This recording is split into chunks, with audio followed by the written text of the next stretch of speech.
And so I thought he'd be a good subject, and we did some research. We found that Life magazine photo, and I think as soon as we saw it, we knew we wanted to do the movie. So we contacted Walter to put it all together, and he was very open to doing the story, and he helped us find some of the people. So he gave us a list of names, and then Mike called about 3,000 people to find them.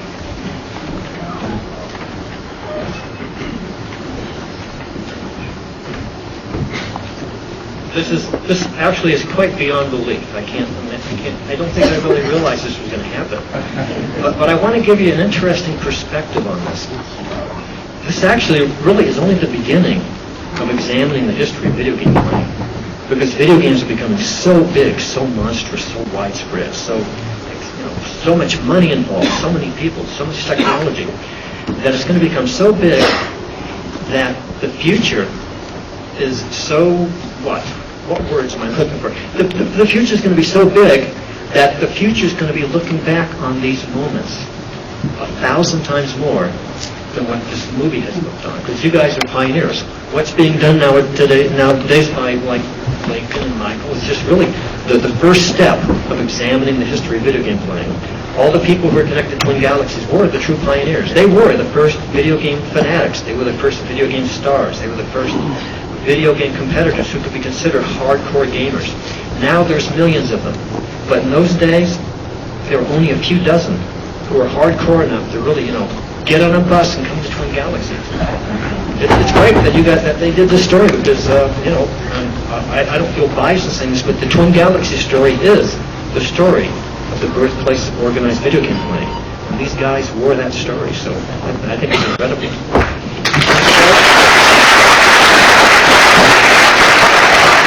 There's one more person who you guys don't know about. John.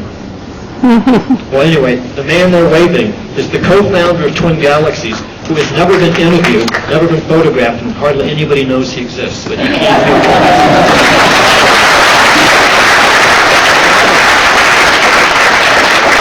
However, because of his uniqueness, those who do know he exists really know he exists.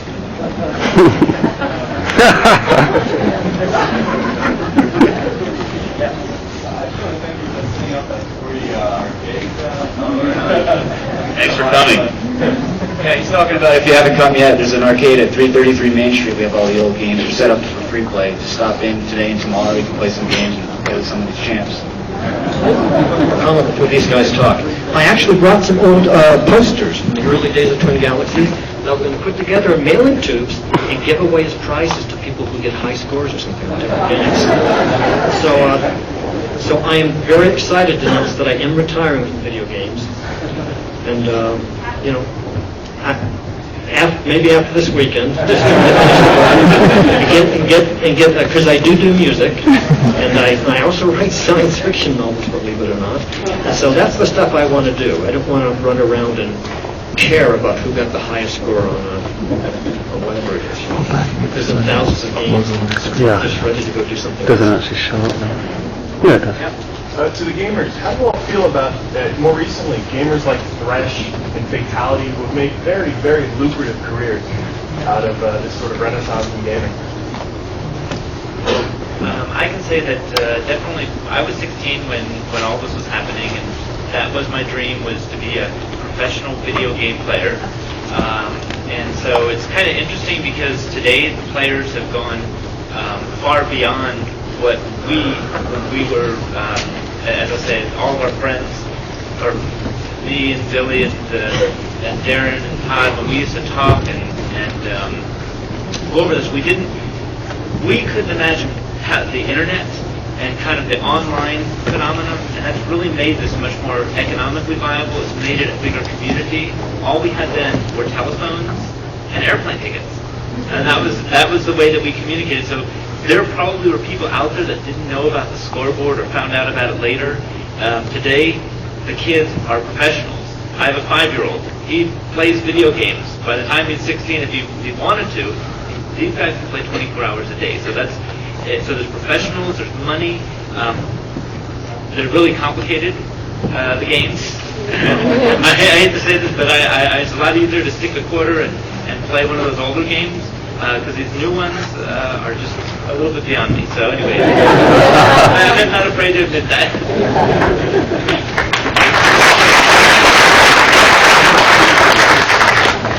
I want to stick up for Ben and everybody else in the early 80s because after seeing that group of people and seeing the modern players, that skill set that they had back in the early 80s is the same skill set that Thresh and Fatality are using today.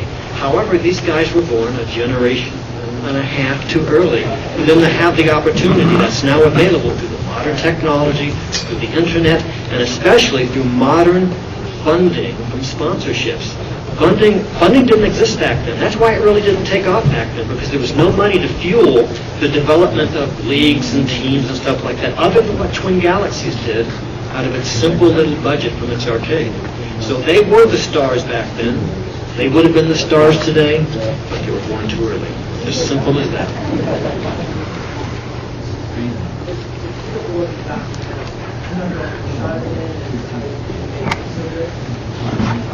Lisa, our cinematographer.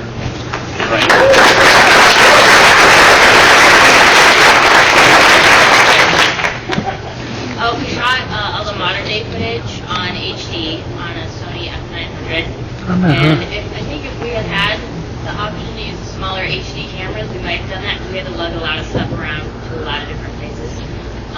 My husband was on the shoot with us. He was our camera assistant, helped with the lighting the whole time. It was a very small crew. And this was a very special movie for us as we got married in the middle of it.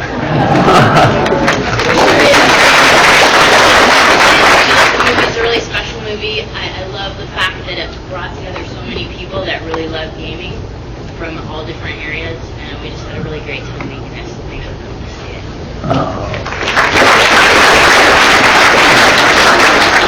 I guess I gotta say my little piece here too. When I had not seen the movie before today, not even a piece of it.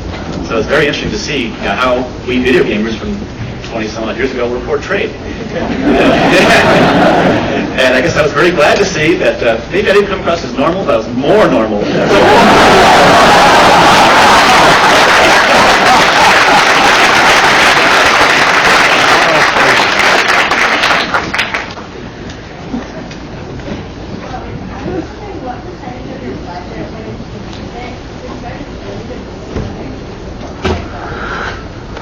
Well, I mean, the simple answer is probably...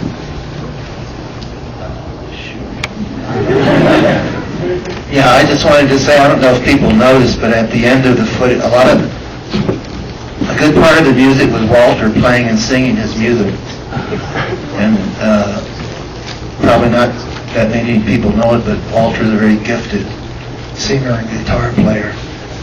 And that was his music at the very end and during some of the films.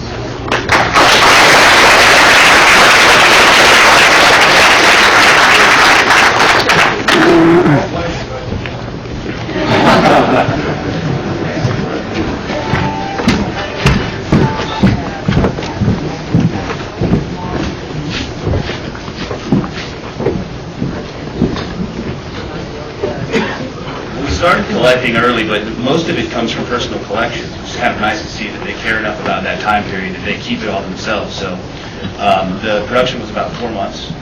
And then we were, acquiring and just finding pieces that, somebody would send and say, hey, can you use this? Up until, we finished cutting. So, I mean, maybe a year,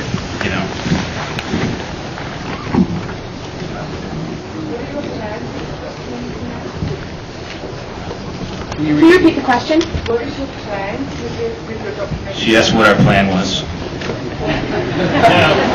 We hope that as many people can see it as possible.